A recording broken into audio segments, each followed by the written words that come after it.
तमाम जगहों से वहां पर लोग पहुंच रहे हैं वोट करने के लिए। और दिल्ली से रचना उपाध्याय और शिवम प्रताप दिल्ली से हमारे साथ जुड़ गए हैं। तो सबसे पहले तो रचना आपके पास आते हैं, कहां पर आप इस वक्त मौजूद हैं, कैसी तैयारियां देखी जा रही हैं, क्योंकि अब से कुछ ही देर बाकी है जब वोटिंग शुरू हो जाएगी। रचना। बिल्कुल, दिल्ली की 7 सीटों पर आज मतदान होना है और मैं नई दिल्ली के एरिया में हूं और ये माता सुंदरी का जो वोटिंग सेंटर है यहाँ पर, और कुछ ही देर बाद यहाँ पर मतदान शुरू होगा और लोगों ने भी अब आना शुरू कर दिया है, क्योंकि लोगों की कोशिश है कि सुबह ही वोट कर दे, क्योंकि जिस तरीके से लगातार गर्मी बढ़ रही है, ऐसे में लोग गर्मी से बचने के लिए जल्दी ही अपना वोट करना चाहते हैं और कुछ लोग यहाँ पर अभी पहुंच भी रहे हैं। हालांकि अभी अंदर जाने की किसी को भी इजाजत नहीं है क्योंकि सिक्योरिटी रीजंस है। तो यहाँ पर आप देख भी सकते हैं कि सिक्योरिटी भी पूरी फुल तरीके से दिखाई दे रही है और जिस तरीके से मतदान होना है आज दिल्ली की 7 सीटों पर, तो उसके लिए अब लोग धीरे धीरे अपने घरों से बाहर निकलेंगे और मतदान करेंगे। कि नई दिल्ली का ये एरिया है और यहाँ से आपको बता दें कि बांसुरी स्वराज जो है वो भाजपा की तरफ से खड़ी हुई हैं और दूसरी तरफ आम आदमी पार्टी की तरफ से सोमनाथ भारती उनके सामने हैं। और यहाँ पर 7 सीटों पर चुनाव होना है और कुछ सीटें ऐसी भी हैं जो बेहद ज्यादा चर्चा में हैं, चाहे वो बांसुरी स्वराज वाली नई दिल्ली की सीट देख लें हम, या फिर नॉर्थ ईस्ट से जहां पर मनोज तिवारी और उनके सामने कन्हैया कुमार हैं। तो लगातार आगे धीरे धीरे अपडेट हम आपको देते रहेंगे जैसे जैसे मतदान शुरू होगा, क्योंकि अभी तो मतदान शुरू नहीं हुआ है और कुछ ही समय में मतदान शुरू हो जाएगा। और जब मतदान शुरू हो जाएगा तो जहां पर अभी आपको ये खाली जगह दिखाई दे रही है वहां पर मतदाताओं की लंबी लाइन दिखने लगेगी। तो इंतजार है 7 बजे का जब मतदान शुरू होगा और लोग अंदर पहुंचने लगेंगे। और आप दोबारा आपके पास आएंगे, आप बने रहिए, वहां नजर बनाए रखिएगा क्योंकि 7 बजे से वोटिंग शुरू हो जाएगी। शिवम भी हमारे साथ जुड़े। शिवम, आप किस मतदान केंद्र पर मौजूद है? क्या मॉक पोल की प्रक्रिया पूरी हो चुकी है? आज दिल्ली की 7 सीटों पर वोटिंग। देखिए, बिल्कुल मैं राजधानी दिल्ली के वीवीआईपी जो पोलिंग स्टेशन हैं, एमपीज क्लब यानी संसद के जो सदस्य हैं उनके लिए पोलिंग बूथ बनाया गया है। मैं वहां पर मौजूद हूं। दिल्ली में आज 163 उम्मीदवारों के लिए 13,546 बूथ बनाए गए हैं। दिल्ली की 1,52,00,000 जनता 7 उम्मीदवार हैं जो 7 सीटें हैं उन पर अपना प्रतिनिधि चयन करेगी। सामने अगर आप देखें तो ये बाकायदा वीवीआईपी बूथ बनाया गया और यहीं पर देश के उपराष्ट्रपति जगदीप धनखड़ अपनी वोटिंग करेंगे। बड़ी बात यह है कि राजधानी दिल्ली की तरफ पूरे देश की निगाहें हैं, क्योंकि यहां से विपक्षी दल मुख्य तौर पर कांग्रेस और आम आदमी पार्टी गठबंधन में 7 सीटों पर चुनाव लड़ रहे हैं, जबकि 2014 और 2019 में यहां से बीजेपी ने परचम लहराया था, सभी सीटों पर जीत दर्ज की थी।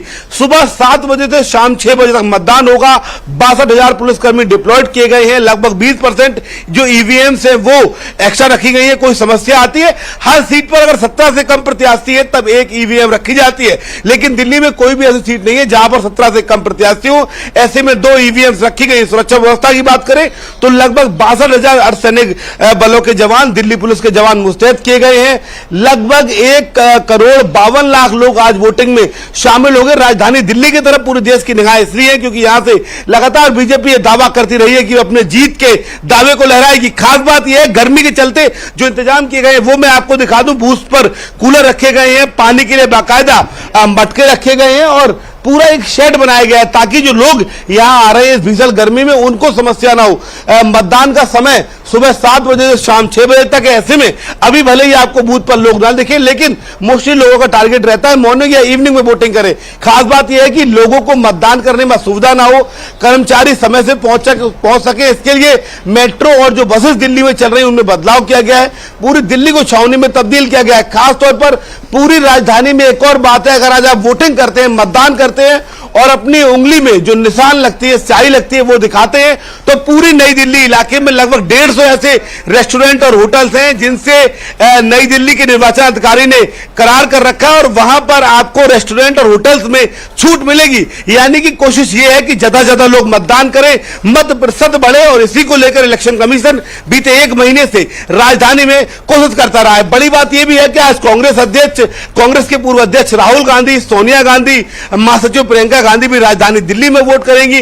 पूरी दिल्ली में तमाम बूथ ऐसे हैं जहां पर आपको वीवीआईपी वोटर्स आज नजर आएंगे। बहरहाल बड़ी बात यह है कि क्या 2014 और 19 में बीजेपी को दिल्ली में सफलता मिली थी, उसे आम आदमी पार्टी और कांग्रेस मिलकर रोक पाएगी। दरअसल इसके पीछे बड़ी वजह यह है कि दिल्ली में बीजेपी ने लगभग 150 बड़ी रैलियां, रोड शोज किए, जिनमें 12 बड़े नेता शामिल रहे। प्रधानमंत्री मोदी ने 2 रैलियां की, अमित शाह, योगी आदित्यनाथ। लेकिन बड़ी बात यह रही कि आम आदमी पार्टी के मुखिया केजरीवाल और कांग्रेस पार्टी भले ही गठबंधन में हो, लेकिन दिल्ली में एक बार भी एक मंच पर राहुल गांधी, अरविंद केजरीवाल, प्रियंका गांधी, मल्लिकार्जुन खड़गे नजर नहीं आए। ऐसे में यह कहा जा रहा है गठबंधन तो भले ही बन गया हो, लेकिन न कैडर में और न नेताओं के बीच समन्वय है। बीजेपी के लिए बड़ी खुशी की बात है कि अब कहीं ना कहीं अभी तक एक भी रैली, चूंकि चुनाव प्रचार 2 दिन पहले खत्म हो चुका है, अरविंद केजरीवाल और कांग्रेस भले ही गठबंधन में हो, लेकिन एक बार भी मंच पर साथ नजर नहीं आए। इसके पीछे तर्क यह भी है कि कांग्रेस पार्टी के साथ आप भले ही गठबंधन में हो, लेकिन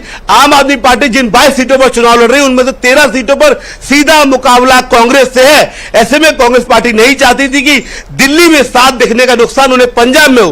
बहरहाल बड़ी बात यह है कि आज 1,52,00,000 वोटर दिल्ली के 7 लोकसभा सांसदों का भविष्य, आप कहिए उनकी किस्मत तय कर देंगे। और 4 जून को एक बार परिणाम बताएंगे कि दिल्ली में जो केजरीवाल ने कैंपेन चलाया था कि जेल का बदला वोट से, वो सफल हुआ या फिर दिल्ली ने एक बार फिर अपने प्रधानमंत्री पर भरोसा जताया। क्योंकि दोनों बार, पिछली बार दिल्ली में लोकसभा में बीजेपी को 7 सीटें मिली, लेकिन विधानसभा चुनाव में आम आदमी पार्टी ने परचम लहराया। देखने वाली बात यह है कि आज वीवीआईपी वोटर्स से भरी दिल्ली में कितना मतदान होता है, क्योंकि यहां पे लगातार ये कहा जाता है बड़ी सिटीज में भले ही पढ़े लिखे लोग हों, लेकिन वो घरों से कम निकलते हैं, मतदान कम करते हैं। बहुत सही बात कही आपने कि अक्सर ये देखा जाता है कि शहरी क्षेत्रों में वोट करने के लिए लोग बहुत कम निकलते हैं। ग्रामीण क्षेत्रों में हम देखते हैं कि सुबह से ही लोग पहुंच जाते हैं वोट करने के लिए। रचना भी हमारे साथ जुड़ी हुई है। रचना, ये एक बहुत बड़ी समस्या रही है कि वोटर को घर के बाहर कैसे लाया जाए। तमाम उपाय किए गए, तमाम तरीके निकाले गए, और जैसा कि शिवम भी बता रहे हैं कि कुछ प्रतिशत तमाम ऐसे रेस्टोरेंट्स हैं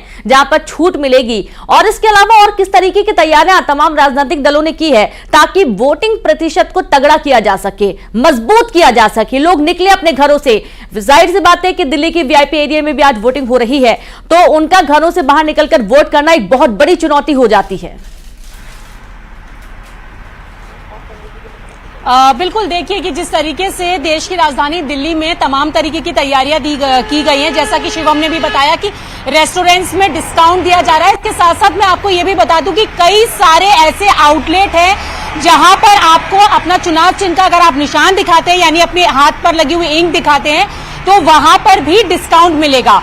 तो तमाम इस तरीके की चीजें की गई हैं ताकि लोग ज्यादा से ज्यादा वोट करने के लिए अपने घरों से बाहर निकले, क्योंकि लगातार जो इलेक्शन कमीशन है उन्होंने भी ये कहा कि गर्मी को देखते हुए जो तमाम इंतजाम है वो किए जाने चाहिए।